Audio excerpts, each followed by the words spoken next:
مدنی رام مدنی رام مدنی رام مدنی رام۔ Once again welcome back. ایک بار پھر سے تمام دیکھنے والوں کو خوش آمدید کہتے ہیں، اور آج ہم بات کر رہے ہیں اس مبارک مہینے کی جس میں ہم داخل ہو چکے ہیں، مبارک مہینہ شعبان، اور مبارک رات جو آنے والی ہے شب برات کی، اس پہ ہم بات کر رہے ہیں۔ مولانا صاحب ہمارے ساتھ موجود ہیں۔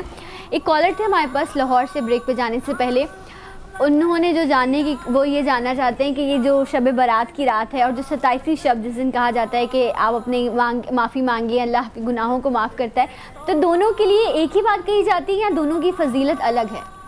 کیا کہیں گے مدنی صاحب؟ میں اس پہ گزارش کر دوں آپ کو کہ دیکھیے کچھ روایت ایسی ہیں کہ جن میں ماہ رمضان کی 27ویں شب کا ذکر ہے، کچھ روایت ایسے ہیں جو ماہ شعبان کی 15ویں شب کا ذکر ہے، لیکن ہمارے علماء کرام نے جن احادیث کی تخریج کی ہے ان میں اس بات کو واضح کیا ہے کہ ماہ رمضان کی 27ویں شب کو اللہ تبارک و تعالی نے قرآن پاک کو نازل فرمایا آسمان دنیا پر، اور یہ جو ماہ رمضان کی 15ویں ماہ شعبان کی 15ویں شب ہے، اس رات کو اللہ تبارک و تعالی فرشتوں کو صحائف دیتا ہے، آئندہ آنے والے پورے سال کے معاملات لکھ کر کے دیے جاتے ہیں فرشتوں کو کہ کس کی روح قبض ہونی ہے، کس کو کتنا رزق دیا جانا ہے، کس کی زندگی کتنی باقی ہے، کس کے اولاد ہوگی، کس کا رشتے کا معاملہ ہوگا۔ گویا یوں سمجھیے کہ آئندہ پورے سال کی جو پلاننگ ہے وہ اللہ تبارک و تعالی اپنے فرشتوں کو بیان فرما دیتا ہے، اور اپنی اس کی خفیہ تدبیر ہے۔ اسی لیے آپ دیکھیے کہ ماہ رمضان کی خاص 15ویں ماہ شعبان کی خاص 15ویں شب کو ہم یہ دیکھتے ہیں کہ صوفیاء کرام کو جو معمول ہے کہ جیسے ہی وقت مغرب ہوتا ہے اس کے بعد اس رات کی عبادات کا اہتمام وغیرہ کیا جاتا ہے، اور آپ غور کیجئے کہ خاص ماہ شعبان کی 15ویں شب میں لوگ عبادت کی طرف بہت زیادہ متوجہ ہو جاتے ہیں اور مسجدیں ایک دم سے بھر جاتی ہیں، اور ہمارے جو معمولات اولیاء کرام سے سلسلہ چلتا آ رہا ہے ایک عرصے سے کہ ماہ شعبان کی 15ویں شب مغرب کی نماز کے فوراً بعد 6 رکعت نماز نوافل حاجات کے طور پر ادا کیے جاتے ہیں، 2 رکعت کر کے۔ ہر 2 رکعت کے بعد سورہ یاسین پڑھی جاتی ہے، دعائے شعبان المعظم پڑھی جاتی ہے، اور اس میں طریقہ کار یہ ہوتا ہے کہ محتاجی سے بچنے کے لیے، رزق میں برکت کے لیے، اور اللہ تبارک و تعالی بلاؤں سے حفاظت فرمائے، عمر دراز بالخیر نصیب ہو، تو 6 رکعت نوافل اس طرح سے پڑھ کے وقت عشاء تک پہنچتے ہیں۔ عشاء کے بعد پھر رات بھر صلاۃ و تسبیح کا اہتمام، ذکر و دعا، اور پوری رات محافل نعت کا اور بیانات کا، خطابات کا سلسلہ ہوتا ہے۔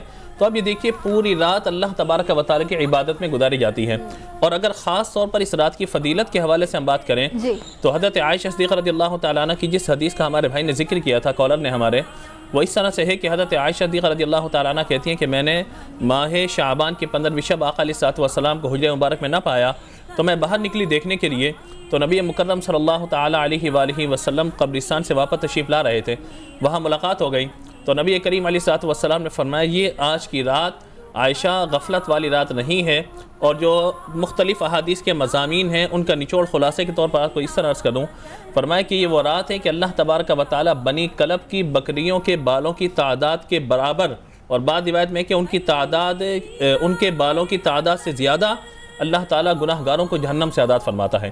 اب آپ غور کیجئے کہ ہمارے سر پہ کتنے بال ہیں ہم اندازہ نہیں لگا سکتے، جسم پہ کتنے بال ہیں اندازہ نہیں لگا سکتے، اور بنی کلب کہ جو عرب کے قبائل میں سب سے زیادہ بکریاں پالنے والا تھا، ایک تو ان کی بکریوں کی تعداد کسی بھی محدث نے متعین نہیں کی کہ اتنی ہزاروں کی لاکھوں کی تعداد ان کی بکریوں کی تھی، کسی حدیث میں تعین اس کی نہیں، اتنی کثرت سے بکریاں پالنے والا وہ قبیلہ تھا، اور اس قبیلے کی بکریوں کی تعداد کی نہیں بلکہ ان بکریوں کے جو بال ہیں ان کی تعداد سے زیادہ اللہ تعالیٰ گناہ گاروں کو جہنم سے آزاد فرماتا ہے۔ تو اب کتنا بد نصیب ہوگا وہ شخص جو اس رات کو غفلت میں گزارے، اور اس رات کی اہمیت کے بارے میں غور کرتا پھرے کہ پتہ نہیں اس رات کی اہمیت ہے بھی یا نہیں۔ ہمارے بعد ایسے ہی بد نصیب ہیں کہ جو اس رات کو غفلت میں گزار دیتے ہیں، جیسا کہ ابھی ہمارا ذکر ہوا تھا گفتگو میں۔ مولانا صاحب قطع کلامی کروں گی، ایک کالر لینے مجھے، پھر ہم یہیں سے آگے بڑھائیں گے بات کو۔ احمد صاحب ہمارے ساتھ سانگھڑ سے، السلام علیکم۔ وعلیکم السلام ورحمۃ اللہ وبرکاتہ۔ جی احمد صاحب کیسے ہیں آپ؟ جی الحمدللہ، آپ کی دعائیں بہن۔ جی کیا سوال کرنا چاہیں گے؟ جی میرا سوال ہے ان دونوں عالم صاحبان سے کہ یہ جو 15 شعبان کی اتنی اہمیت بتائی جا رہی ہے، الحمدللہ تو اچھی بات ہے، لیکن کیا یہ عمل ہمارے نبی کریم صلی اللہ علیہ وسلم سے اور صحابہ سے ثابت ہے؟ انہوں نے یہ عمل کیا اس رات؟ ٹھیک ہے، اوکے، وہی وہ ابھی ذکر کر رہے تھے احادیث کی روشنی میں، آپ پروگرام سنیں، آپ کے سوال کا بھی جواب دیتے ہیں۔ بہت شکریہ آپ کی کال کا۔ جی میں یہ عرض کر رہا تھا کہ دیکھیں جیسے کہ ابھی انہوں نے ذکر کیا، بہت ساری کنفیوژن لوگوں کے ذہنوں میں ہے کہ آیا اس رات نبی کریم علیہ الصلوۃ والسلام نے کوئی باقاعدہ اس طرح کا اہتمام کیا جس طریقے سے ہم کرتے ہیں؟ یا جس طریقے سے ہم اس طرح پوری رات عبادت میں گزار رہے ہیں یا شب برات کے فضائل بیان کر رہے ہیں، تو اس طرح کیا حضور نے بیان فرمایا؟ تو ایک بات تو ذہن میں رکھیے گا کہ ہر چیز قرآن و حدیث میں ہر مسئلہ ہر طرح سے ہر جگہ پہ بیان کر دیا جائے، یہ ضروری نہیں ہوتا. دور کے تقاضوں کے مطابق ان میں رد و بدل ہوتا رہتا ہے، لیکن اس کی اصل قرآن و حدیث ہی ہوتی ہے. دور حاضر کے تقاضوں کے مطابق بہت ساری مثالیں اس پہ دی جا سکتی ہیں. قطع نظر ان چیزوں سے ہم یہ فوکس کریں کہ اس رات آقا علیہ الصلوۃ والسلام کا خود اپنا عبادت کرنا یہ ثابت ہے. اسی طرح آقا علیہ الصلوۃ والسلام کا اس رات کی بشارت کے حوالے سے یہ کہنا کہ اس رات اللہ تعالیٰ اتنے گناہ گاروں کو جہنم سے آزاد فرماتا ہے. تیسرا آقا علیہ الصلوۃ والسلام کا خود قبرستان تشریف لے جانا. تو یہ چند وہ معاملات ہیں جس سے اس رات کی اہمیت کا اندازہ ہوتا ہے. اور سورۃ الدخان میں اللہ تبارک و تعالیٰ نے ارشاد فرمایا انا انزلناہ فی لیلۃ مبارکۃ انا کنا منذرین فیہا یفرق کل امر حکیم، کہ یہ وہ رات ہے جس میں اللہ تبارک و تعالیٰ ہر کام کا حکم ارشاد فرما دیتا ہے. اب دیکھیے کہ اگر کوئی شخص کسی ادارے میں انٹرویو کے لیے جا رہا ہے، اب اس کے بارے میں لکھا جا رہا ہے کہ آپ کو یہ کرنا ہے، یہ کرنا ہے، اتنی سیلری ہوگی، اتنی مراعات آپ کو دی جائیں گی، اتنی سہولیات دی جائیں گی. اب اس کے بارے میں ایک پلاننگ ہو رہی ہو اور بندہ اس وقت غافل ہو کے بیٹھا رہے تو عجیب سی بات ہے. اب ہماری زندگی کا آئندہ سال اگرچہ مسئلہ تقدیر یہی ہے کہ جو کچھ ہونے والا تھا، جو ہو رہا ہے، جو ہو چکا، اللہ تعالیٰ نے سب کچھ لکھ دیا ہے، لیکن ہر سال فرشتوں کو صحائف دیے جاتے ہیں کہ اس سال یہ معاملہ ہوگا. لیکن الدعاء رد القضاء کہ دعا تقدیر کو بدل دیتی ہے. تو اس رات دعا کی اہمیت بہت زیادہ ہے. اس رات اپنی مغفرت کی اہمیت بہت زیادہ ہے. اس رات اللہ تعالیٰ کی بارگاہ میں گریہ وزاری کرنے کی اہمیت بہت زیادہ ہے. اور قبرستان جانے کی جو حکمت علماء نے بیان فرمائی، صرف ایک بات عرض کر کے گفتگو مکمل کرتا ہوں اپنی. حکمت اس میں یہی بیان کی گئی کہ دیکھیے جب بندہ اپنے کسی عزیز کی قبر پہ جاتا ہے تو اسے وہاں سے عبرت نصیب ہوتی ہے. اور بندہ کچھ وقت کے لیے دنیا سے دور ہو کر آخرت کی طرف متوجہ ہو جاتا ہے. دنیا دار العمل، آخرت دار الجزا. بالآخر ہر ایک کو اپنی قبر میں پہنچنا ہے. آخرت کے تمام معاملات ہیں، تو لہٰذا ہمیں غور کرنا چاہیے اس بات پر کہ ہم اپنی زندگی کس طریقے سے گزاریں. میں آپ نے جو بھی ذکر کیا قبرستان جانے کا، عبرت کے لیے کہا گیا کہ خاموشی سے آپ جائیں اس طرح تاکہ آپ کو وہ خوف محسوس ہو اس قبر کے عذاب کا یا اس جگہ جانے کا. لیکن آپ تو دیکھتے ہیں ٹولیوں میں لوگ جا رہے ہوتے ہیں، وہاں پہ روشنیاں لگا دی جاتی ہیں، تو وہ جو ایک میرے خیال سے وہ جو کیفیت جو محسوس کرنی ہوتی ہے وہ نہیں محسوس کر پاتے.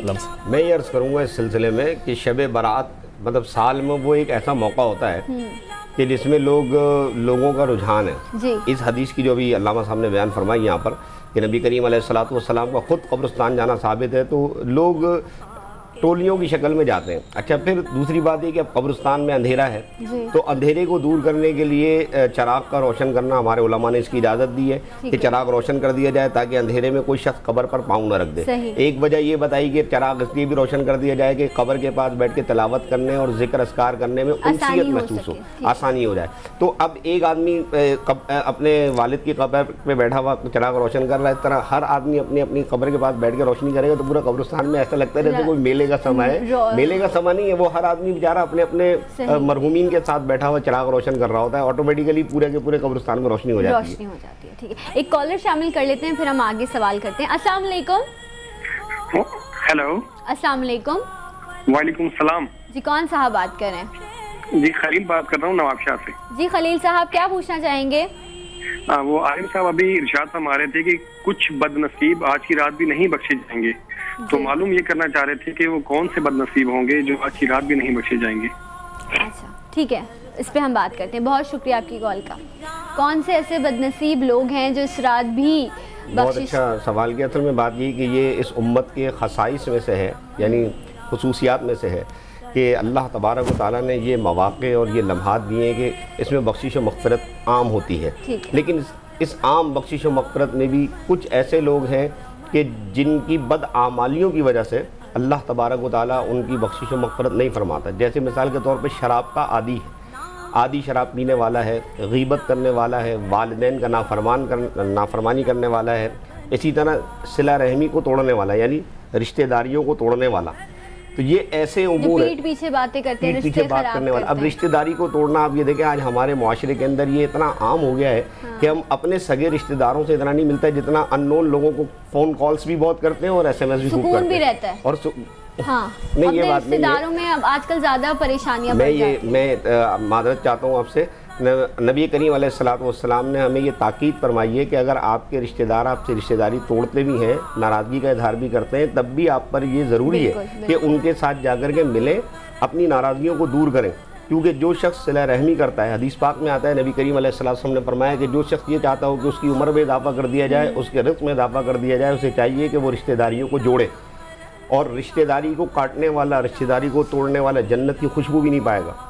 اس لیے مقصد ہے ہمارے معاشرے میں جو اس وقت یہ ایک عام سی بات ہو گئی ہے کہ نہیں جی ہم سکون سے رہتے ہیں، جیسے کہ ابھی آپ نے یہ پبلک کا جملہ بولا ہے، یہ غلط ہے۔ صحیح۔ اچھا ابھی آپ نے جو ذکر کیا تھا مولانا ہاشمی صاحب کہ جو شراب کا عادی ہے، کیا وہ شخص اگر اس رات توبہ کر لے اور یہ عہد کر لے کہ نہ کرے گا وہ، تو کیا اللہ اس کی بخشش سناتا ہے؟ اس کا میں جواب لوں گی، لیکن مجھے بریک لینا ہے، بریک لیتے ہیں، بریک کے بعد واپس آئیں گے۔ آپ بھی سوال کر سکتے ہیں، مولانا صاحب ہمارے ساتھ یہاں پہ موجود ہیں۔ ملتے ہیں آپ سے ایک چھوٹے سے بریک کے بعد، ہمارے ساتھ رہیے گا۔